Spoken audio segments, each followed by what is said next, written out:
So lately guys, the government is doing a crackdown on motovloggers. This raises a lot of questions. Sabi ng iba, bakit kami na naman ang pinag-iinitan ng gobyerno when there are a lot of bigger issues that truly endanger our public roads, diba? Pero alam nyo sa Amerika, mas mahigpit mga pulis doon. Talagang tinatrackdown nila mga motovlogger na nag-upload ng overspeeding o mga ibang crimes nila sa YouTube at talagang pinakulong nila mga yun. Ito, example. That's what compiling evidence in court is for, right? It's not just because you don't have a face, there's no case. It's the fact that you can prove without much reasonable doubt that this is the person in the video, right? You check the, records from Google, because like literally law enforcement can just ask YouTube or Google or whoever for records based on who owns the account, and they comply with it. If they want to get you, they're gonna get you. And there's no reason to post videos of yourself doing 180 miles an hour on the highway consistently. So yun, narinig nyo si Yummy Noob, diba? It's really crazy how much the law enforcement puts sa pag-trace ng oras, sa pag-trace ng location, at talagang kinocompile nila lahat ng mga evidence para mahuli yung motovlogger na yun. Buti nga dito sa Pilipinas, hindi ganun ka-advance yung police natin, diba?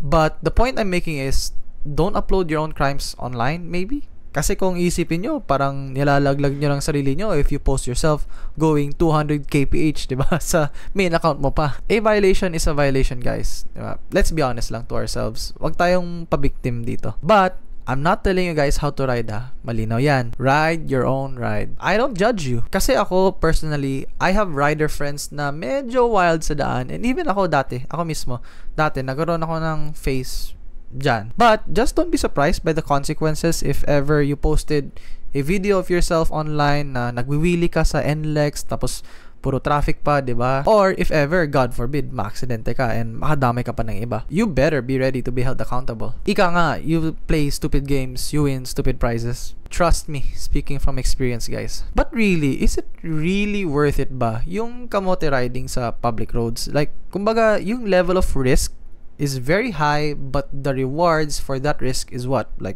maybe 10,000 views, maybe 1 million views, or maybe praises from your friends na, oh wow, that was so sick bro, that was so cool bro. Well, for me, hindi worth it kasi hindi siya sustainable. Like, it's not something that you are able to do continuously for a long time without getting yourself hurt or getting other people hurt. Diba? Kasi at some point, maubusan ka na swerte, and when your luck runs out, nako, yari ka talaga.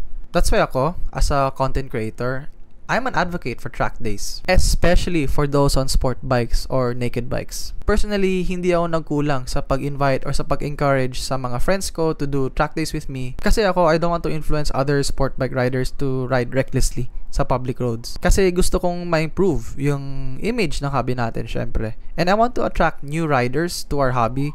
And I want to show everyone that this hobby is the best thing in the world. Pero you know what, guys? Especially sa mga fellow motovloggers ko on TikTok and YouTube na mahilig mag-post ng speeding content, maybe it's time for us to take a step back and rethink on what type of content we want to create. Maybe it's time for us to reflect na maybe hindi sustainable itong klaseng content, and maybe it's time for us to figure out better ways to entertain our audience. And if we still want to post content that shows speeding with our riding buddies, then maybe you should take it to the track na lang with your friends at doon kayo mag-racing. I think mas intense yung ganung klaseng content na, it's just you and your friends racing each other sa track and maybe trash talking each other, ganun.